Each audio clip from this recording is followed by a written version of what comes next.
Botswana waa mid ka mid ah dalalka Afrika ugu dimuqraadiyad iyo nidaam dawladeed fiican, mid aan bad lahayn ha yeeshee dakhligiisu ka baaxad weyn yahay.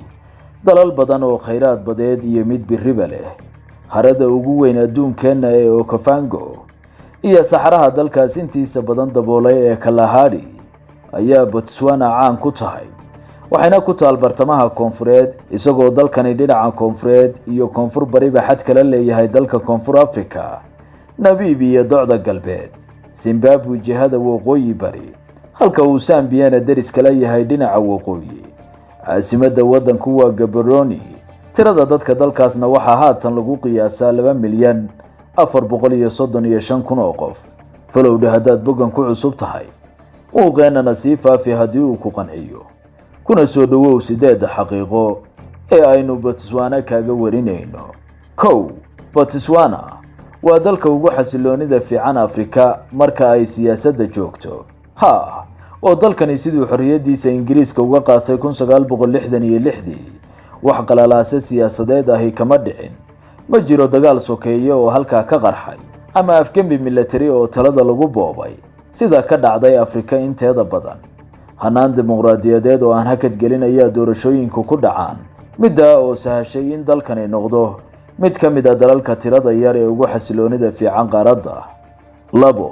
Botswana waa dalka koowaad ee soo saara diamond adduunka marka laga hadlayo dhinaca qiimaha. kadib helidii diamond wadankan ee sanadkii 1967 waxa kheyraadkani noqday il dhaqaale oo wax weyn u tartay kobaca dhaqaalaha Botswana. godka la yiraahdo Dejawani ayaa halka haatan laga soo saaro diamond ugu badan ee wadanka, waxaana godkaas keligii sanadkii soo saaraa 9.3 milyan oo tan. goddeemaneedkani waa kan koowaad ee adduunka ugu weyn marka ay joogto soo saaridda diamond, waxaana wada maamula shirkad maxalli ah iyo dawladda Botswana. 50% ayaana wax soo saarka diamondku ka yahay dakhliga gudaha ee wadankan. 3. Botswana waxa ku nool maroodiga ugu tirada badan adduunka. halkan Jobi National Park ayaa ah goobta uu dunida kaga nool yahay maroodiga adduunka ugu badan.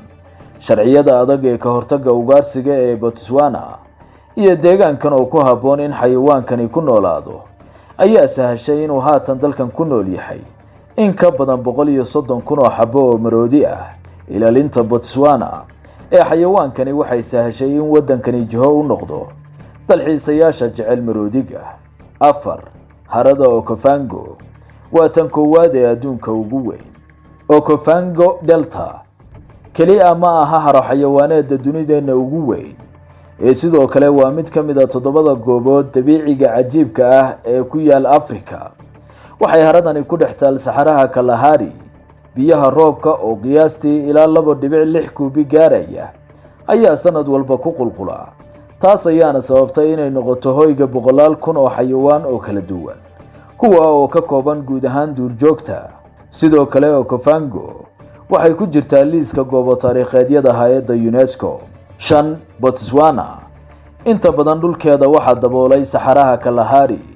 Kalahari waa mid ka mid ah desertiska ugu dabaysha iyo qoraxda badan dunideena.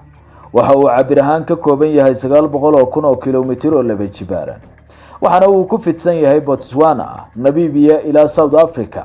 70% ayuuna lama degaankani daboolay dhulka Botswana. 6. Botswana iyo Zambia waxay wadaagaan xuduudda ugu yar adduunka. saxaraha ugu kulul, harada ugu weyn iyo tirada maroodi ee ugu badan waxa uu dheer Botswana rikoor kale oo ah inay dalkaasi Zambia la leedahay xuduudda ugu yar dunideena, taas oo dhan kaliya 150 kiiloomitir. oo Botswana iyo Zambia ma haystaan xuduud dhuleed oo ay isku qabsadaan. 7. Botswana waxay ka mid tahay 8 dal ee ugu fiican Afrika dhinaca xorriyadda hadalka, sida laga soo xigtay Freedom House oo ah hay'ad cilmi baariseed oo daraasaysa dimuqraadiyadda, xuquuqda aadanaha iyo xorriyadda siyaasadeed. Botswana waxay kaalin hore kaga jirtaa 8 dal ee Afrika ugu fiican dhinacyada xorriyadda hadalka, tan siyaasiga ah iyo dimuqraadiyadda. dalalka oo ay ka mid yihiin Senegal, Ghana, Tunisia, Cape Verde, Namibia iyo Koonfur Afrika. 8. caqiidooyinka iyo luuqadaha Botswana.